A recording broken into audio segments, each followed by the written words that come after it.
اللہ تعالیٰ نے آدم علیہ السلام کا قصہ ہمارے سامنے بیان فرمایا ہے۔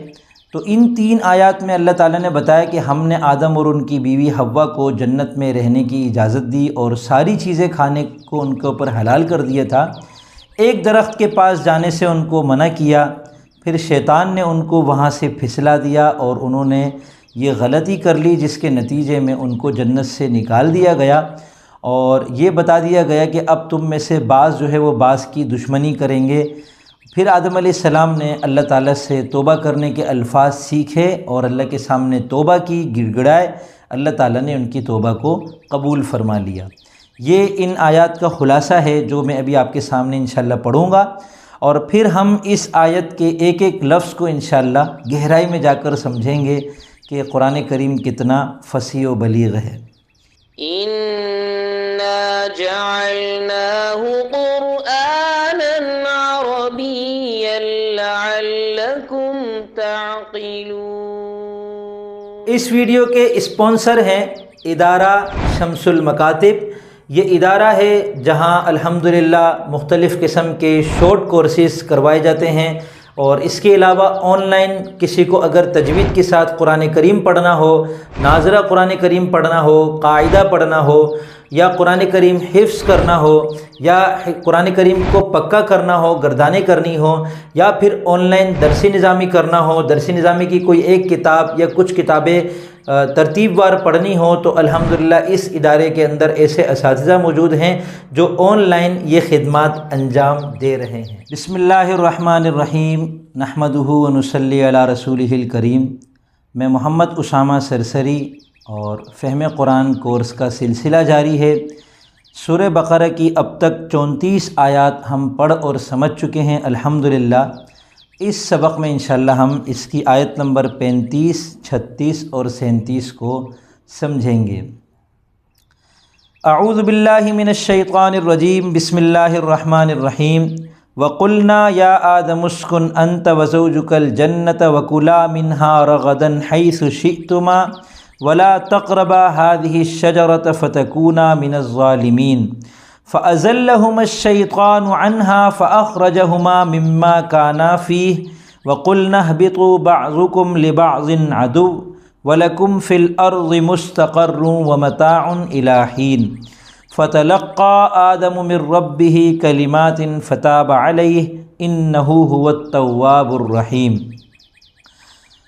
اور ہم نے کہا آدم، تم اور تمہاری بیوی جنت میں رہو اور اس میں سے جہاں سے چاہو جی بھر کے کھاؤ، مگر اس درخت کے پاس بھی مت جانا ورنہ تم ظالموں میں شمار ہوگے۔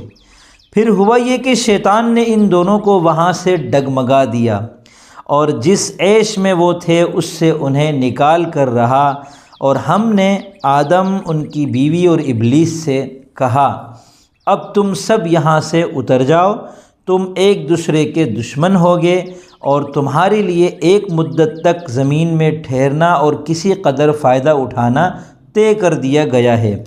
پھر آدم نے اپنے پروردگار سے توبہ کے کچھ الفاظ سیکھ لیے جن کے ذریعے انہوں نے توبہ مانگی، چنانچہ اللہ تعالیٰ نے ان کی توبہ قبول کر لی، بے شک وہ بہت معاف کرنے والا بڑا مہربان ہے۔ وَقُلْنَا یا آدم، اور ہم نے کہا، قلنا کا لفظ آ چکا ہے، یا آدم، اے آدم۔ عربی میں پکارنے کے لیے شروع میں یا لگاتے ہیں، اور یہ یا اردو میں بھی استعمال ہوتا ہے۔ اسکن انت، یہ اصل میں تھا اسکن، پھر اس کو جب ملایا تو اس کو ملا کے ہم نے پڑھا یا آدم اسکن۔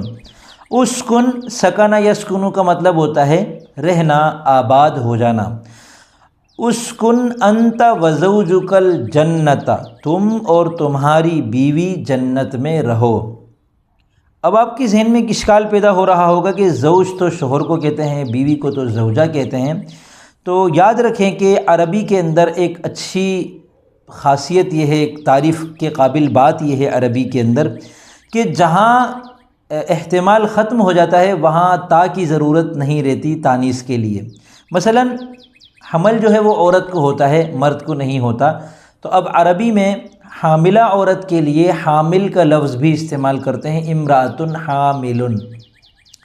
جب آدم علیہ السلام کا تذکرہ ہو گیا انتا کے ذریعے سے، تو اب ان کی بیوی کا ہی تذکرہ ہوگا، تو کہا وزوجک، اب یہاں زوجتو کہنے کی ضرورت نہیں ہے۔ آپ کہہ سکتے ہیں کہ بھئی زوج کا لفظ میاں بیوی دونوں کے لیے استعمال ہوتا ہے، تو اس کی وجہ یہی ہے کہ عربی میں جہاں احتمال ختم ہو جاتا ہے وہاں تائے تانیث کی ضرورت نہیں رہتی۔ دوسری چیز یہ سمجھ لیجئے کہ کسی بھی حرف کو عربی میں خاص طور سے، عربی میں عام طور پر اور قرآن کریم میں خاص طور سے بلا وجہ کبھی بھی استعمال نہیں کیا جاتا، اور نہ ہی فصاحت اور بلاغت کے یہ مطابق ہوتا ہے۔ آپ ایک ایک لفظ کو سوچ سمجھ کر استعمال کریں، یہی فصاحت اور بلاغت کا خلاصہ ہے۔ قرآن کریم سے زیادہ بلیغ کون سی کتاب ہوگی؟ یہی وجہ ہے کہ اسکن کا مطلب ہے آباد ہو جاؤ، رہو۔ سکونت کا مطلب ہے رہنا، سکون کا مطلب ہے ٹھہر جانا، حرکت کی ضد ہے سکون، اور اس کے آگے جب تا لگ جائے سکونت تو پھر اس کا مطلب ہوتا ہے کسی جگہ آباد ہونا۔ اب یہاں میں آپ کو ایک نقطے کی بات بتاتا ہوں، قرآن کریم میں آباد ہونے کے لیے سکونت کا لفظ بھی استعمال ہوا ہے، اور تبوء یتبوء، بوء یبوء جیسے الفاظ بھی استعمال ہوئے ہیں۔ اس کے علاوہ اور الفاظ بھی آپ دیکھیں گے آباد ہونے کے لیے۔ تو یاد رکھیں کہ ہر آباد ہونا ایک جیسا نہیں ہوتا۔ ایک جگہ آپ رہ رہے ہیں، وہ جگہ آپ کے موافق آ گئی، ایک آبادی اس کو کہتے ہیں۔ ایک آبادی شہر کی ہوتی ہے، ایک آبادی جنگل کی ہوتی ہے، گاؤں دیہات کی ہوتی ہے۔ ایک آبادی ایسی ہوتی ہے کہ آپ کہیں اور سے وہاں پر آ کر ٹھہرتے ہیں، پڑاؤ ڈالتے ہیں اور پھر وہاں ٹھہر جاتے ہیں۔ تو یہ ہر قسم کی آبادی الگ الگ ہوتی ہے۔ آپ شہر میں رہنے کے لیے اگر شہر میں رہ رہے ہیں تو اس کے لیے حضرہ استعمال کریں گے، اور اگر آپ دیہات میں جا کے رہ رہے ہیں تو اس کے لیے بدا استعمال کریں گے۔ بادیہ دیہات کو کہتے ہیں، اور بدوی دیہاتی کو کہتے ہیں، حاضر جو ہے وہ شہری کو کہتے ہیں۔ تو اب یہاں جنت میں اللہ تعالیٰ نے جب رہنے کے لیے آدم علیہ السلام اور ان کی بیوی کو کہا کہ یہاں رہو، تو اس کے لیے اسکن کا لفظ استعمال ہوا۔ اسکن جو ہے نا، سکونت جو ہوتی ہے، یہ حرکت کی ضد ہے۔ تو یعنی آپ کہیں سے آ کر وہاں ٹھہرے تو اس کو آپ کہیں گے میں نے یہاں سکونت اختیار کر لی۔ تو اس سے یہ پتہ چلتا ہے کہ اس وقت آدم علیہ السلام اور حضرت حوا جو ہے جنت پہ نہیں تھے، ان کو جنت میں داخل کر کے اللہ تعالیٰ نے کہا اب یہاں رہو۔ اس کا مطلب ہے وہ کہیں اور سے جنت میں آ کے رہے، یعنی جہاں ان کو اللہ تعالیٰ نے پیدا کیا پھر وہ کہاں گئے اس کی تفصیل ہم کو نہیں پتہ۔ اسکن سے یہ پتہ چلتا ہے کہ یہ کہیں اور سے جنت میں آ کے ٹھہرے۔ اب دیکھیں یہ بلاغت کا وہ پہلو ہے کہ جس کو اگر ہم اپنے مد نظر رکھیں تو پھر قرآن کریم پڑھنے کا لطف آتا ہے۔ تو ایک تو یہ پتہ چل گیا کہ آدم علیہ السلام اور ان کی بیوی غیر جنت سے جنت میں آ کے ٹھہرے اللہ کے حکم سے۔ اب یہاں لفظ الجنہ، جنت کہتے ہیں باغ کو، تو یہاں پھر مفسرین کا کلام ہو گیا کہ بھئی یہ کون سی جنت ہے، جس جنت میں ہمیں جانا ہے وہی ہے یا کوئی اور جنت ہے؟ تو اس کی وضاحت قرآن کریم نے نہیں کی، حتیٰ کہ بعض لوگوں نے یہاں تک کہہ دیا کہ اس سے مراد وہ اس جنت سے مراد دنیا کے اندر ہی کوئی ہریالی والی چیز ہے، کوئی ہریالی والی جگہ ہے۔ تو یہ اللہ تعالیٰ نے ہم کو نہیں بتایا، اپنا اپنا قیاس ہے، بہتر اللہ ہی جانتا ہے۔ وَكُلَا مِنْهَا، اور کھاؤ جنت میں سے۔ کلا اکل یا کلو کا مطلب ہوتا ہے کھانا، کل کا مطلب ہے تو کھا، اور کلا کا مطلب ہے تم دو مرد کھاؤ، کل کلا۔ تو یہ محموز الفا ہے، اور امر میں اس کے حمزے کو گرا دیا جاتا ہے، اور یہ چیز ہم کو سماع سے پتہ چلتی ہے۔ قاعدہ اس کو بنانا مشکل ہوگا کیونکہ جہاں استعمال نہیں ہوتا وہاں پھر نہیں ہوگا۔ وَكُلَا، کلا تم دو کھاؤ۔ اب دو کلا تثنیہ کا صیغہ مردوں کے لیے بھی آتا ہے، دو عورتوں کے لیے بھی آتا ہے، یہاں ایک مرد اور ایک عورت ہے، ان کے لیے بھی ٹھیک ہے۔ منہا، جنت میں سے، کھاؤ پیو۔ رغدن، رغدن کا مطلب ہے یعنی کھل کر، خوب اچھے طریقے سے، فراغت سے، تسلی سے کھاؤ، جی بھر کے کھاؤ، تو اس کا یہ مطلب ہے۔ لیکن آپ کو میں بتا دوں کہ رغدن جو ہے نا یہ کثرت کے لیے آتا ہے، یعنی بہت زیادہ کثرت۔ اب اس کے لیے کثیر کا لفظ بھی ہے، یعنی یوں کہہ دیتے وَكُلَا مِنْهَا كَثِيرًا وَكُلَا مِنْهَا بِالْفَرَاغَ وَكُلَا مِنْهَا بِالْكَثْرَةِ۔ تو اس کے لیے رغد کا لفظ کیوں استعمال کیا؟ کیونکہ کھانے پینے کی کثرت کے لیے رغد کا لفظ عربی میں خاص ہے۔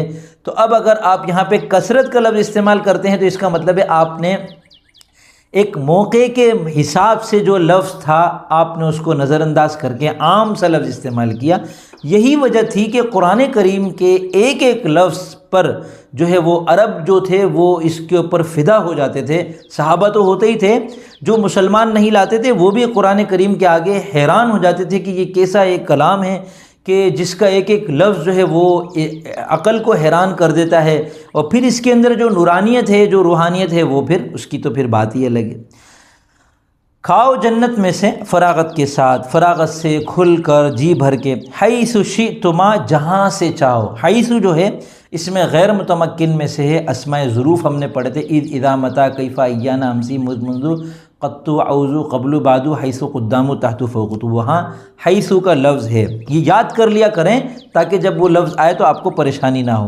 حیث کا مطلب ہے جہاں سے، شئتما تم دونوں نے چاہا، اب یہ ماضی کو پھر مضارع کے معنی میں کر دے گا، جہاں سے تم دونوں چاہو وہاں سے۔ شاء یشاء کے معنی چاہنا، شیئن بھی اسی سے ہے، چاہی ہوئی چیز، پھر اس کو چیز کے معنی میں لے لیتے ہیں شیئن کو، تو یہ شاء، ما شاء اللہ، ان شاء اللہ، اسی سے پھر شاء، شاء، شاء، شاءت، شاءتا، شئت، شئنا، شئت، شئتما، شئتم، تو یہ شئتما تثنیہ مذکر حاضر اور تثنیہ مؤنث حاضر کا صیغہ ہے ماضی کا۔ جہاں سے تم چاہو، ولا تقربا، اور قریب مت جانا، لا تقربا نہیں کا صیغہ ہے، قریب مت جانا، آسان ہے، قرب یقرب یا پھر قریب یقرب سے قریب مت جانا۔ ہذہ الشجرۃ، اس درخت کے قریب مت جانا۔ اب وہ درخت کون سا تھا؟ انگور کا تھا، گندم کا تھا، کیا تھا؟ یہ بات نہیں بتائی اللہ تعالیٰ نے ہم کو۔ کیوں؟ کیونکہ یہ مقصود نہیں ہے کہ کس درخت سے اللہ نے ان کو منع کیا۔ کوئی بھی چیز فی نفسی ہی حرام نہیں ہوتی، اللہ تعالیٰ نے جب ایک چیز سے منع کر دیا اب وہ حرام ہے، تو اللہ تعالیٰ نے امتحان کا آغاز کرنا تھا، تو اس کے لیے اللہ تعالیٰ نے ایک فیصلہ کر دیا کہ بھئی یہ درخت، اس درخت کا پھل آپ کو نہیں کھانا، پوری جنت آپ کے لیے حاضر ہے، کھاتے پیتے رہو۔ کیا کرو گے؟ کھاؤ گے تو فتکونا من الظالمین، تو تم ظالمین میں سے ہو جاؤ گے۔ اب یہ جو تکونا ہے نا، یہ کانا یکونو سے تثنیہ مذکر حاضر کا صیغہ ہے، اور یہ اصل میں تھا تکونانی۔ اس کا جو نون گرا ہے وہ حالت نصبی اور جزمی میں گر جاتا ہے۔ فعل مضارع کے اندر اگر حالت نصبی یعنی عامل ناصب ہو تو بھی نون گر جاتا ہے تثنیہ کا، اور عامل جازم ہو تب بھی گر جاتا ہے۔ تو حروف ناصبہ 4 ہیں، ان، لن، کئی، اذن۔ حروف جازمہ 5 ہے، لم، لما، لام امر، لا نہیں، شرطیہ، تو ان میں سے تو یہاں کوئی بھی نہیں پایا جا رہا، تو اس کا یہ جواب ہے کہ یہ جواب نہیں ہے۔ اور امر اور نہیں کے جواب میں جب فعل مضارع آتا ہے تو وہ گویا ان حرف شرط کی سی ایک صورتحال بن جاتی ہے، تو جواب امر اور جواب نہیں بھی مجزوم ہوتا ہے۔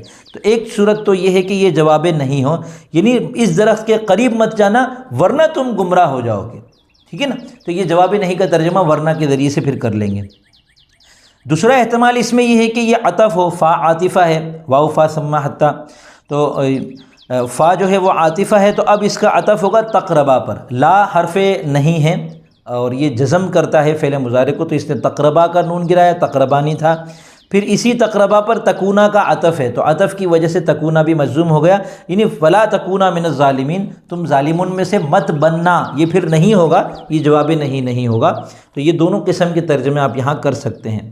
فَأَزَلَّهُمَ الشَّيْطَانُ، ازل یذل کا مطلب ہے پھسلا دینا، ڈگمگا دی، شیطان نے ان دونوں کو پھسلا دیا، عنہا اس سے، ٹھیک ہے، یعنی اس جنت سے، وہاں سے شیطان نے ان دونوں کو پھسلا دیا۔ فَأَخْرَجَهُمَا مِمَّا كَانَ فِيهِ، تو ان دونوں کو نکال دیا، اخرجہما، ان دونوں کو نکال دیا، مما ما موصولہ ہے، اس چیز سے، یعنی اس عیش و راحت والی زندگی سے جس میں کانا فیہ، وہ دونوں تھے جس میں، تو یہ ہو گیا اس میں موصول ما، اور آگے کانا فیہ اس کا صلہ، موصول صلہ مل کر من کا مجرور، جار مجرور مل کر اخرجہ کا متعلق ہو گیا، تو یہ اور اخرجہما ازلہما کا معطوف ہو گیا۔ یہ پورا جملہ بن گیا کہ شیطان نے ان دونوں کو پھسلا ہے۔ اب شیطان ان کے پاس گیا، ان سے بات کی، یا شیطان تو بھگا دیا گیا تھا تو پھر وہاں سے اس نے اثر ڈالا، جیسے شیطان کرتا ہے، اور جیسے مسمرزم کے واقعات ہم دیکھتے ہیں کہ دور سے کسی پر اثر ڈال دیا جاتا ہے، تو اللہ تعالیٰ نے شیطان کو یہ اختیارات بھی دیے ہوئے تھے۔ تو یہ کچھ بھی ممکن ہے، کوئی بھی صورتحال واقع متوقع ہو سکتی ہے۔ بہرحال شیطان نے ان کو ورغلایا، اور ان کے سامنے شیطان نے، جو قرآن کریم کی دوسری آیت سے پتہ چلتا ہے کہ قسم کھا لی۔ جب قسم کھائی تو ان کو تو یہ گمان بھی نہیں تھا کہ کوئی اللہ کی جھوٹی قسم بھی کھا سکتا ہے۔ قسم کھا لی اور کہا کہ اس درخت کا پھل کھا لو، اور وہ تو ایک مخصوص عرصے تک کے لیے تم کو منع کیا گیا تھا، اب تمہاری پریکٹس ہو گئی ہے، مشق ہو گئی ہے، اب تم کھا سکتے ہو۔ آدم علیہ السلام نے اجتہاد کیا ہوگا کہ بھئی یہ تو ٹھیک ہے، بات تو سمجھ میں بھی آتی ہے کہ ہمیشہ رہیں گے، ہمیشہ اللہ تعالیٰ کے نعمتوں سے مزے کریں گے، ہمیشہ اللہ تعالیٰ کے قریب رہیں گے، تو اب تو ہو سکتا ہے کہ کھانے کا وقت آ چکا ہو، یہ بات سمجھ میں بھی آتی ہے، دل کو بھی لگتی ہے، غرب انہوں نے سوچا ہوگا اور پھر انہوں نے اس درخت کا پھل کھا لیا۔ یہ ان کی اجتہادی غلطی تھی۔ نبی سے یاد رکھیں، نہ کبیرہ گناہ کا صدور ہو سکتا ہے، نہ صغیرہ گناہ کا صدور ہو سکتا ہے، اجتہادی غلطی ہوتی ہے۔ اور اجتہادی غلطی پر آپ کہیں گے اعتراض ہو سکتا ہے کہ ایک اجتہادی غلطی کی تھی، اللہ تعالیٰ نے پہلی سزا یہ دی کہ جنت سے نکال دیا، دوسری سزا یہ دی کہ بعضوں کا دشمن بنا دیا اولاد میں، اور تیسری سزا یہ دی کہ زمین کے بارے میں بھی کہا کہ یہاں بھی تم ہمیشہ نہیں رہو گے۔ تو یہ اللہ تعالیٰ نے اتنی بڑی بڑی سزائیں کیوں دی ایک اجتہادی غلطی پر؟ تو اس کا جواب اگر آپ کو سمجھ میں آ گیا تو آپ کو اندازہ ہوگا کہ آدم علیہ السلام جو کہ نبی تھے، تو ایک نبی کی کتنی عظمت ہوتی ہے، اس کی کیا شان ہوتی ہے۔ دیکھیں، حسنات الابراری سیئات المقربین، نیک لوگوں کی جو نیکیاں ہوتی ہیں وہ مقربین کے بسا اوقات، مقربین اگر وہ کام کریں گے تو ان کا گناہ شمار ہوگا۔ آدمی جتنے بڑے درجے پر آ جاتا ہے نا، اتنی زیادہ احساس ذمہ داری اس کے اندر ہونا چاہیے، اتنی چھوٹی سے چھوٹی لغزش پر اس کو کہا جائے گا کہ بھائی یہ تم نے بہت غلط کیا، یہ تم نے کیسے کر دیا یہ۔ تو ایک چھوٹی سی اجتہادی غلطی پر اللہ تعالیٰ کا آدم علیہ السلام کے بارے میں اتنی بڑی بڑی سزائیں سنا دینا، اس سے اندازہ ہوتا ہے کہ آدم علیہ السلام کی کیا شان تھی، کتنا بڑا مقام تھا اللہ تعالیٰ کے نزدیک، کس مرتبے پر تھے کہ ایک ایسی غلطی جو ہم سے تو اس سے کہیں بڑی بڑی غلطیاں کئی مرتبہ ہو جاتی ہیں، ہمیں اللہ سزا نہیں دیتا، ہمیں ہمارے گھر سے نہیں نکالتا، ہم ذاتی گھر پہ رہ رہے ہیں، ہم کرائے کے گھر پہ رہ رہے ہیں، کبھی اللہ تعالیٰ ہم سے اپنی نعمتوں کو نہیں چھین رہا۔ تو اس کے اندازہ ہوتا ہے کہ یہ بہت بڑے مقام پر تھے اجتہادی غلطی پر۔ اب جو قرآن کریم میں عصا کا لفظ آیا، آدم نے اپنے رب کی نافرمانی کی، گناہ کیا، یہ سارے جو الفاظ ہیں یہ اللہ تعالیٰ اپنی شان کے مطابق اپنے بندے سے، اپنے مقرب ترین بندے سے ایک اجتہادی غلطی پر وہ فرما رہے ہیں۔ ہم میں سے کسی کو بھی یہ اجازت نہیں ہو سکتی، یہ گنجائش نہیں ہو سکتی، ہماری تعلیم ادب کے خلاف ہوگا کہ ہم اپنی باتوں میں اس طریقے سے الفاظ کہیں کہ آدم نے گناہ کر لیا، آدم نے نافرمانی کی، اور آدم علیہ السلام کو کیا ضرورت تھی، اچھے ویلے ہم جنت میں تھے، ہم نہ نہیں۔ یہ ایسی باتیں ہمیں نہیں کرنی چاہیے۔ خاص طور سے یہ جو شعراء ہوتے ہیں نا، یہ ایسی الٹی سیدھی باتیں کر جاتے ہیں بہت زیادہ داد وصول کرنے کے لیے، تو ان کو احتیاط کرنی چاہیے، بالخصوص جب کہ وہ نبی ہیں، اور بالخصوص جب کہ انہوں نے توبہ کی۔ اللہ تعالیٰ نے قرآن میں ذکر کرتے کہ اللہ نے ان کی توبہ کو قبول کر لیا۔ تو اب اللہ تعالیٰ نے فرمایا وَقُلْنَا اهْبِطُوا، اور ہم نے کہا کہ اهْبِطُوا بَعْضُكُمْ لِبَعْضٍ عَدُوٌّ، اتر جاؤ یہاں سے۔ حبوط کہتے اترنے کو، بڑی جگہ سے نیچے جگہ پہ آنے کو، تو اتر جاؤ یہاں سے۔ اور یعنی ہم نے کہا کہ اب تم یہاں سے اتر جاؤ، یعنی جنت میں سے نکل جاؤ۔ کس سے کہا؟ یہ مفسرین نے بتایا کہ آدم، حوا اور شیطان تینوں کو پھر وہاں سے نکال دیا گیا۔ تو اگر شیطان وہاں تھا تو اس وقت نکال دیا گیا، اگر پہلے سے نکال دیا گیا تھا تو مطلب یہ کہ اس نے اپنا اثرات ڈالے تھے، جو بھی ہو سکتا ہے۔ تو اب اگر شیطان بھی تھا تو پھر اس جملے کا مطلب آسان ہے کہ بعضکم لبعض عدو، تم میں سے بعضوں کے دشمن ہوں گے۔ تو یہ شیطان تو آپس میں کرتے ہی ہیں شیطانیاں، لیکن آدم علیہ السلام اور حوا ہی اگر تھے صرف، تو مطلب یہ ہے کہ اب تمہاری جو اولاد ہوگی، جو نسلیں ہوں گی، ان میں آپس میں اختلافات ہوں گے، اور بعضوں سے دشمنیاں ہوں گی، جو کہ پھر ہم نے دیکھا بھی حابیل اور قابل سے یہ سلسلہ شروع ہوا ہے اور تاحال جاری ہے۔ آج کل کے سیاسی حالات اس کے شدید گواہ ہیں مکمل طور پر۔ وَلَكُمْ فِي الْأَرْضِ، اور تمہارے لیے زمین میں مستقر، ایک عارضی زمین میں ٹھہرنا ہے، وَمَتَاعٌ، اور فائدہ اٹھانا ہے، إِلَىٰ حِينٍ، ایک مخصوص مدت تک، یعنی وہاں بھی تم زیادہ عرصے تک اب نہیں رہو گے۔ تو یہ بھی ایک طرح کا سزا کا پہلو ہے کہ نکل جاؤ اور دشمنیاں کرو گے، اور وہاں بھی تم مستقل نہیں ٹک سکو گے۔ پھر اس کے بعد کیا ہوا؟ فَتَلَقَّىٰ آدَمُ، آدم نے سیکھا، اخذ کیا، تلقا لیا اپنے رب سے، کلمات، کچھ باتوں کو۔ آدم نے اپنے رب سے کچھ باتیں سیکھیں، یعنی وہ کیا باتیں تھیں کہ اپنے رب سے وہ معافی کیسے مانگے۔ اب آپ کہیں گے کہ یہ کیا، اللہ تعالیٰ غصے بھی ہیں، اللہ تعالیٰ سے وہ سیکھ بھی رہے ہیں۔ تو دیکھیں، اللہ تعالیٰ ہمارے مالک ہیں، ہمارے خالق ہیں، ہم کو بنانے والے ہیں۔ آدم علیہ السلام سے جو لغزش ہوئی وہ اللہ تعالیٰ کا ایک امر تکوینی بھی تھا، اس میں ایک نظام، ایک سسٹم اللہ تعالیٰ کو چلانا مقصود تھا آگے۔ تو اب آدم علیہ السلام کو ظاہر سی بات ہے کہ ساری چیزیں اس وقت اللہ نے سکھائیں، علم آدم الاسماء کلہا، چیزوں کے نام بتائے، خاصیتیں بتائی، ساری چیزیں بتائی۔ اب یہ جو چیز پیش آئی کہ اللہ ناراض ہو گیا، اب اللہ کو منانا کیسے ہے، یہ تو نہیں آتا تھا ان کو، تو اللہ تعالیٰ نے پھر ان کو یہ بھی سکھایا۔ اس کو بہت آسانی سے آپ سمجھ سکتے ہیں کہ جیسے کوئی ملازم ہے آپ کا، یا کوئی غلام ہے، یا کوئی باندی ہے پہلے زمانے میں جیسے ہوتی تھی، یا کوئی آپ کا اس زمانے میں ملازم ہے، آپ کا چہیتا بھی ہے، اور اس سے کوئی غلطی ہو جاتی ہے، آپ کا کوئی ماتحت ہے، اس سے کوئی غلطی ہو جاتی ہے، تو آپ اس کو کہتے ہو کہ آپ نے غصے کا اظہار کر دیا کہ یہ تم نے کیا کر دیا، ابو نیچے منہ کر کے کھڑا ہوا ہے، نوکری جانے کے خوف سے کانپ بھی رہا ہے، اب آپ چاہ رہے ہو کہ وہ آپ سے معافی مانگے، لیکن وہ کچھ بول ہی نہیں رہا، اس کی ہمت ہی نہیں ہو رہی، تو آپ اس سے خود کہلواتے ہو کہ آئندہ کرو گے، آئندہ تو نہیں کرو گے نا، وہ بولے گا نہیں جی نہیں کروں گا، تو یہ آپ نے اس کو معافی مانگنے کا طریقہ گویا سکھایا۔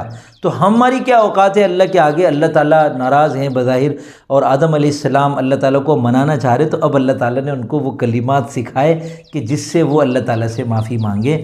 تو وہ کلمات جیسے آگے بعض دوسری جگہ آتا ہے ربنا ظلمنا انفسنا وان لم تغفر لنا وترحمنا لنکونن من الخاسرین۔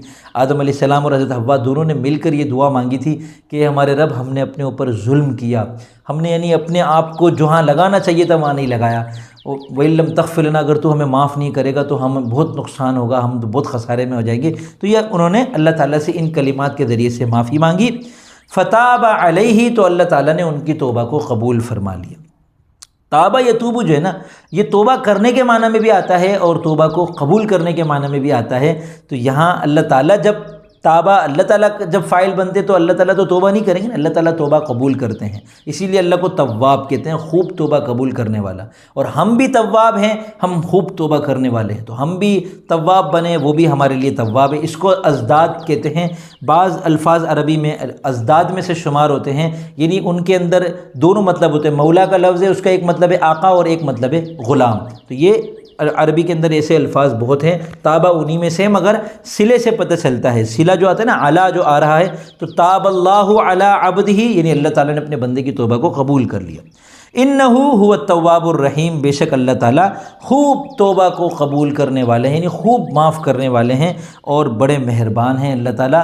اب اللہ تعالیٰ بہت مہربان ہے، یہ اپنی مہربانی کا ایک نقشہ ہی اللہ تعالیٰ نے کھینچا ہے جو پوری کائنات اس وقت وجود میں آئی ہے، اور ہمارا جو سلسلہ آدم علیہ السلام سے شروع ہوا اور ہم تک ہے، تو آج بھی اگر ہم سے کوئی خطا ہو جاتی ہے، کوئی گناہ ہو جاتا ہے، تو مایوس ہونے کے بجائے ہمیں اللہ تعالیٰ سے معافی مانگنی چاہیے کہ اے اللہ تو ہمیں معاف کر دے، ہم کمزور ہیں۔ تو اللہ تعالیٰ معاف کرنے والے، وہ تواب ہے، یعنی وہ بہت زیادہ توبہ کو قبول کرنے والا ہے، بہت زیادہ معاف کرنے والا ہے۔